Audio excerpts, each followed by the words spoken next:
Hi everybody, I'm Aaron Hernandez. Welcome to another Deckbox Top 10. I've been out for a couple days sick, so I let these guys, Matt and Anthony, kind of take control. Guys, what are we doing today? Top 10 on cards. What? You guys went with uncards? I'm gone for 2 days. And you guys went with this is ridiculous. Nobody even likes uncards!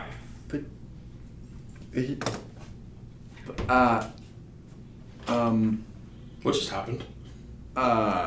Aaron, doesn't like uncards? Uncard? You guys, your top 10 is listed as uncards? Yeah. Yeah. Yeah, he doesn't like uncards. Oh. At all. I can't believe this! I was gone 2 Maybe we should days. lock it. Probably. On the other hand, I love uncards. Yeah! Sweet. Hi, Brent. So, hi. Hi, Brent. Hi. Pants for this. Yeah, he's gonna be in the tank for a while. I guess they don't sell well. Oh, jeez. I have not seen him lose his composure in such a way, but Only once a year when the unset stuff comes around. oh, Alas. Happy April 1st. So hi, I'm Brent, and I, along with these two, will be talking about uncards today. So we start with an Honorable mentions. honorable. yeah, Honorable. Gotta talk about basic lands. absolutely. The basic lands are kind of the key point and selling point for these sets, or at least they have been. They're constantly the go-to as far as trying to upgrade your deck in the basic land department with the Unhinged, the Unglued, the Unstable. All of them are just beautiful pieces of work. And I like how they always raise the bar every time a set comes out too. So the Unglued ones were amazing when the Unhinged came out. We're getting ready to come out. Everyone was like, "Well, what are they going to do to make them better?" Yep. And then when the Unstable ones were coming out, they're like, "They'll never top those," and then they did. Yeah. And it leans into something that I love about putting this list together when I was doing my top 10 is the fact that there are so many uncards that lead to other things. Like full art basic lands weren't a thing until they're like, well, it's the unset. We don't care what happens. Do what we want. Yep. Do whatever. And then we got these awesome basic lands. It's true. Speaking of crazy things that you can do in an unset, you want to go ahead and start getting into it? Let's do Let's it. do it. Number 11, Very Cryptic Command. What does this card do? What doesn't this card do? I'm pretty sure it does everything. It slices, it dices, Yep. it might even puree if you let it. Yeah. But they did a really cool thing with Unstable, and they printed multiple versions of several cards throughout the set, and Very Cryptic Command is one of the ones that got the full-blown treatment. There's 2 different pieces of art, 6 different cards, 4 different abilities for each of those 6 different cards. I'm not a real whiz at math, so I'll let you guys work that one out at home. Store player, sure. And talking about the fact that they didn't let anyone know about that was really fun in a retail sense.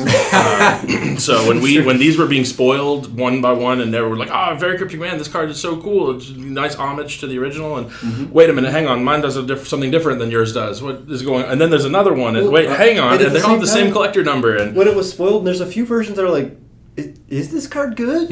I'm not sure if this my card version of it's does great. Your version of it not anything. quite so. Which we need to talk a little bit about one specific version of the card. Yeah, Because yeah. Anthony, you did mention there's 2 artworks, and Yeah. this set came out in a year that Magic had some losses to our community, and talking about art, talking about basic land art, talking about all of these great things that we've had in the set. The black and white artist proof that Wayne England did is the strongest version of Very Cryptic Absolutely. Command, and it's an homage to the fact that he did not get to see this card go to its final printing. Yep. That's an amazing piece of art. So Absolutely. just yet another beautiful finishing touch by Wizards on this set. Yeah. They knocked this one out of the park. You want to move right along? Speaking of knocking out of the park, Number 10 is Ass Whoopin'. Yup. Oh, this card is so much fun. Destroys any silver border card you can see from your seat. Doesn't have to be in your game. Nope. At all. And makes usually tournament isn't. magic real fun. Yeah. Untournament magic real fun. Nothing quite like blowing something up way over on some other part of the table and having that person just kind of look at you with this look. What did you do? I was winning. Didn't even provoke you. It was Or just get the death stare from the person that was already winning. Yeah, You just and randomly. then you match up with them next game. They'll get their revenge on you. And that's the cool thing about exploring this design space and being able to push the boundaries of what you can do in a game of Magic.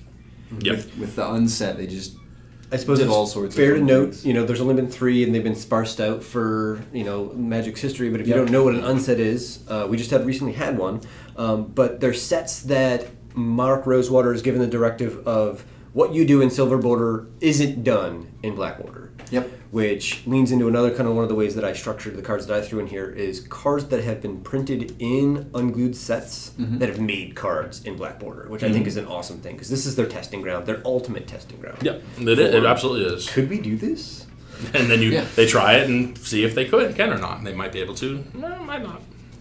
Sometimes, though, whenever they push the envelope, things become a little topsy-turvy. Number 9. Number 9, topsy-turvy.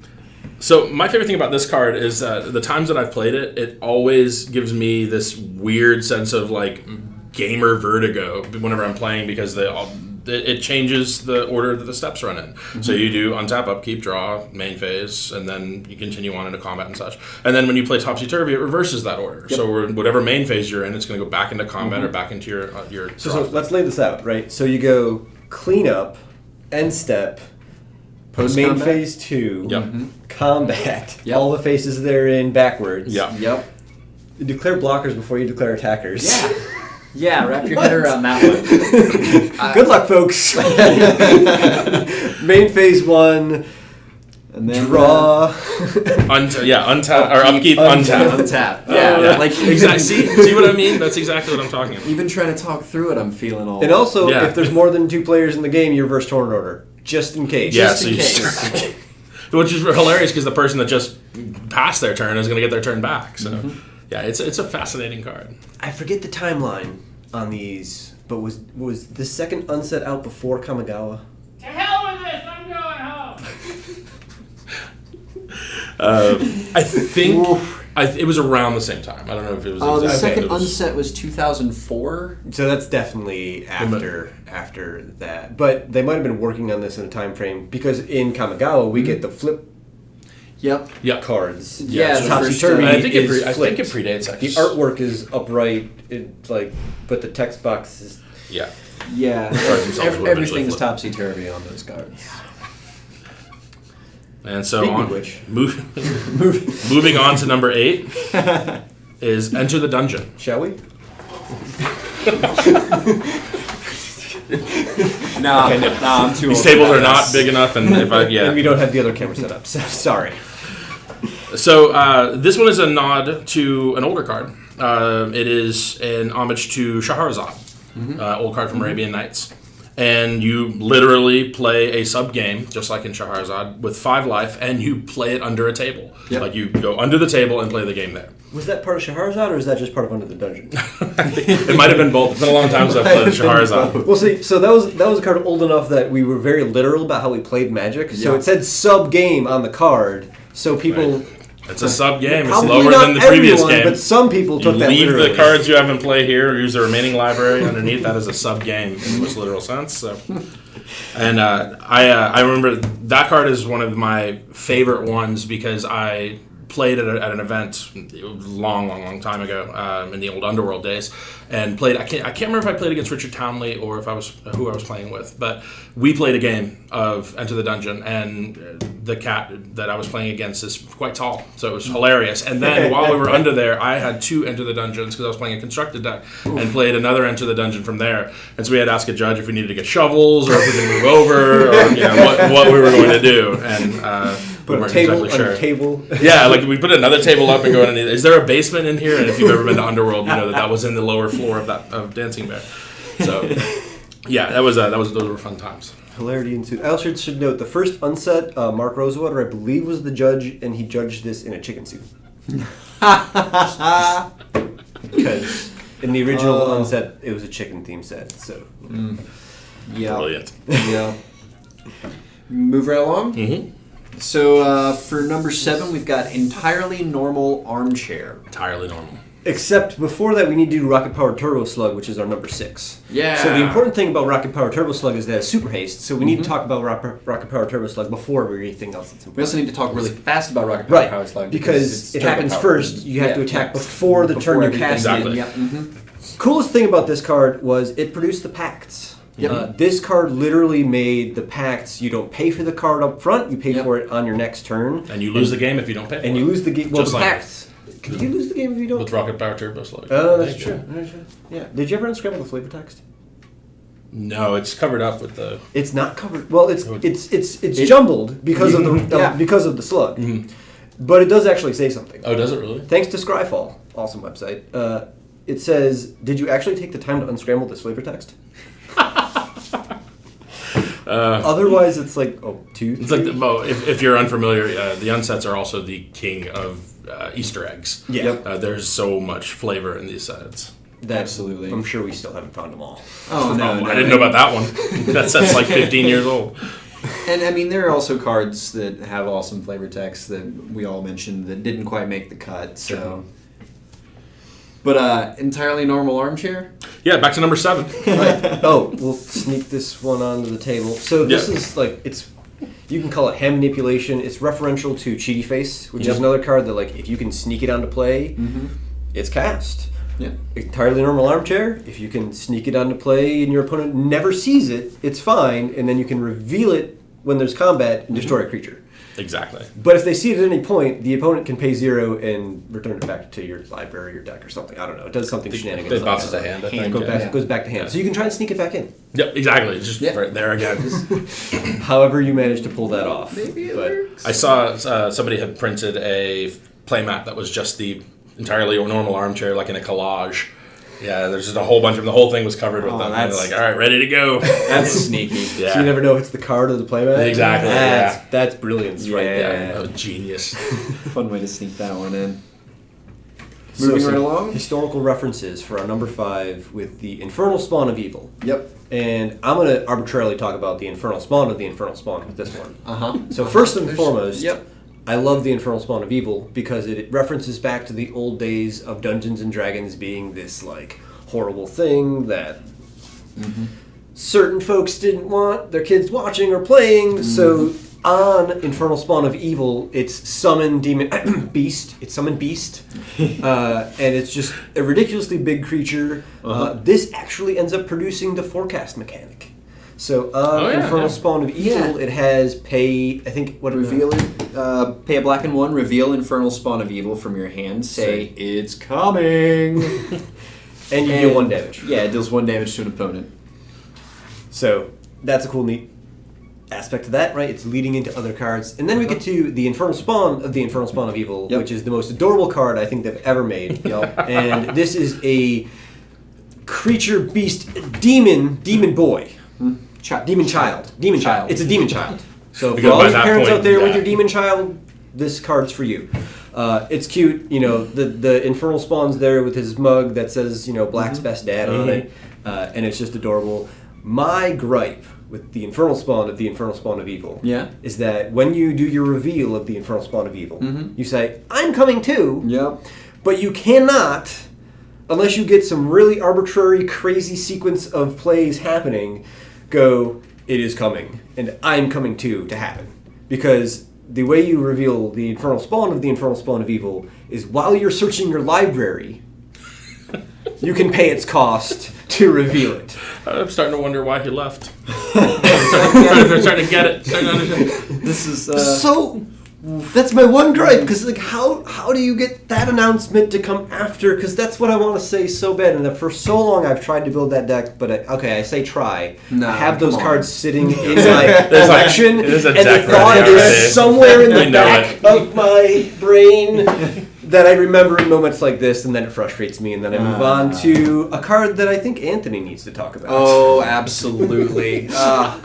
So part of the fun of unsets is maybe we get a glimmer of something that's just too impossible to ever see the light of day in any constructed There's sort nothing of like that action. in these sets. No, not at all. There's a card that's already strictly better than this card. Oh, absolutely. It makes So- 2 creatures. So Crowstorm is the card we're talking about here. Strict upgrade to Empty the Warrens. Empty the Warrens makes 2 goblins, as Matt was saying earlier, but Crowstorm makes a Storm Crow. So I mean, that's fair. It is the best card in Magic. It's the best blue card in Magic for sure. You can discard it to Horse Will. You can discard it to Force of Will. But seriously, if Crowstorm were to ever actually be a black bordered card, I would flip over the moon. Just take a moment to relish the thought of a creature with Storm. Because Storm is only on instance and sorcery, if I'm not mistaken, right? Is it on creature? Am I wrong? Yeah, it would have to be. Yeah, the way the mechanic works, it just wouldn't lend to a creature or anything like that. Yeah. So, yeah. But in a blue and 2 colorless, like that you can't make that a thing. Blocks advantageously against Delver of Secrets if it's unflipped. You can't beat that. I mean, let's be fair. If you solve Crowstorm, you're probably blocking all of the flipped Delvers as well. Yeah. Take care of all of them. Why are you blocking Delvers with your Storm Crows? Turn them sideways. Get in there. Yeah. Put them on the clock. 20 You cast turn that clock. many spells and you haven't given your creatures haste. Like what? Although I guess in Storm, do you ever give the goblins haste? No, you just make an arbitrarily large amount of them and hope they don't have a Maelstrom Pulse or anything of that variety. So, yeah. Cyclonic Rift. Do we want to move on to the King of Kings? Earl. Number 3. The Lord of Lords? Squirrel. Security. Come on, this is the unset. I get to play around. And Aaron might come back. So yeah, Earl of Squirrel. This is a Squirrel Lord. Yeah. The one thing you didn't know you needed was a Squirrel Lord. Oh, come on. I thought Squirrel aficionados have wanted Squirrel Lord for I'm very much long true. time. Deranged Hermit is only so good in my Squirrel deck. It has Squirrel Link, which means the damage dealt is dealt in the form of more squirrels coming out instead of damage. So yeah, and then it gives all of your squirrels Squirrel Link, and then it makes all your creature tokens also squirrels. Also squirrels in addition to whatever they were. So they'll be like vampire squirrels and soldier squirrels and such. Yep. And then squirrels are +1/+1. Squirrels get +1/+1. Other squirrels you control are +1. So And then in true Lord sense. Yeah, absolutely. Attack with the Earl of Squirrel or anything. Does it ever kill your opponent? No, because damage is dealt dealt. by this also causes you. Also to okay. Oh, cool. So you can just kill them with it too. Yeah, you just kill them. You assemble an army of squirrels, turn them sideways, get them dead. Even in unsets, always call a judge. Yes, especially in just in call unsets. Mark Rosewater. With this one, you might have to. Or even the next one. This one they've set up a very specific website. So for Urza Academy Headmaster, you just go to askurza.com. Yep.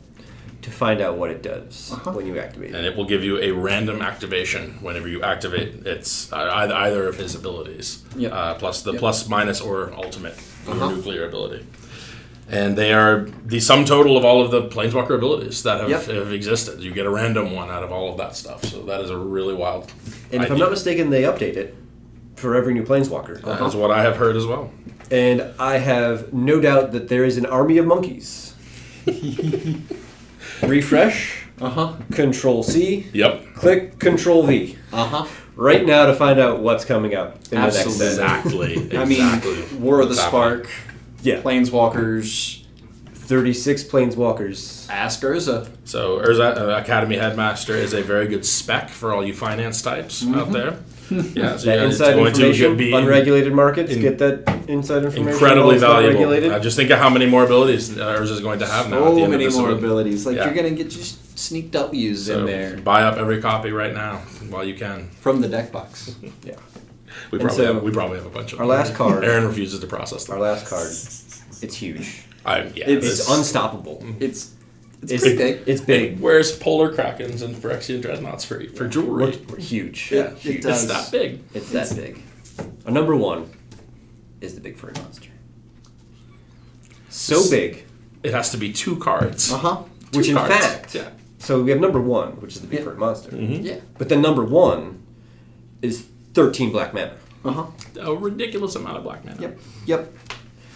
Because that's how you. That's how You cast. can't play this card unless you have both halves in your hand. Mm-hmm. So there's that. Yep. Like, you have half the card text on one, you have half the head on one, you have the name on one. But the entirety, and mind you, so this is kind of a neat little anecdote. You can only fit 13 mana symbols on a magic card. And there you go. Because 13 black mana symbols takes up the entirety of the top of the other half of this card. There is. I'm looking at the card on my phone right here, and there is literally no room for anything else in that top line. Like, there's even part of the border missing to make room for that extra mana symbol. Which happens It's on a lot of just- uncards. Yeah. Which is another lead-in to Eldrazi cards. Like the Eldrazi cards and the Planeswalker cards that bleed into the border and like through the text box. We got that artwork in Black Border because of the unsets. Yep. It's true. We got a whole mechanic We did. in a black bordered set out It's of Big Furry Monster. Only 6 cards. Yeah. But, you know, I mean, some new ones. I think we're gonna see some more. I'm sure we will eventually, but for now we just got to ship Rosella. Yeah, So, you know. yeah, and I think that card has a lot more potential than is touched. But I Big have Furry my Monster. 99. How do you beat that? With a Crow Storm With is the only trample. thing that can do. Crow with it. Storm. It tramples, right? It can't be blocked by. It can be blocked only by 3 or more creatures. You 3 must Crow play Storms. Or 3 both- Storm Crows. Yep, 3 Storm Crows. You got it covered right Take there. care of it. Absolutely. Oh, wait. But it's a 99.99. Fling it. Does not have trample. Still trips over all your squirrels. Still trips over Fling. a squirrel. Fling. Just throw it at your opponent's face. That ought to do the trick. I love it. I love how referential it all is. It brings up so much great stuff. Absolutely. They're And fantastic. So much nostalgia. So, I mean, I guess it brings us to our number 12, And number 12. Yep. which is a card with 4 artworks. Mm-hmm. It was one of the cards that people were like, wait, why are there different versions? My art doesn't look like that art at all. My card has, there's But hang on, snow and his art's different too. on my extremely slow zombie. Uh-huh. And the flavor text says, breh. So, 4 artworks, 1 for each season. Yep. And he's slowly raising his hand. Yeah, And there's a little bit of the brains flavor text on You each see, card. you see the It just- progression through Yep. the seasons. The art moves And, just there's a a- little bit. there's a bird nest being built during the course of Uh-huh. the arts and stuff. Yeah, it's great. They're all great. Take a look at them if you've never seen them. Absolutely. And take a look at all of the unsets if you haven't seen it. There's tons of fun. Maybe pick up some packs from somewhere and throw a draft together. It's a blast. Yeah, I have a box of Unstable sitting at home waiting to crack for awesome basic lands because they're the full gorgeous art ones. Oh, and the And- foils. Oof. Way back in my college days, I did an Unglued, Unhinged draft. Oh, so much fun. Chickens won, surprise, surprise. Surprise. You're not going to beat a Poultrygeist. You're just Yeah, not. Chicken a la It's king and all that. It's not going to happen. The card's dumb. And yeah, they're a blast. They're a it's blast. fun. Hopefully, your local store runs an unstructured event and you can just have shenanigans come this April. And if your local store is our store, then there is. Once a year, we do a Bad Tribal event that is steeped in uncards. So if you want more information about that, so you should check us out online. So I guess that's it. Yeah, yeah. Right, I'm Brent. I'm Anthony. I'm Matt. Thank you so much. And that was Aaron. Yeah, Aaron was over there. So.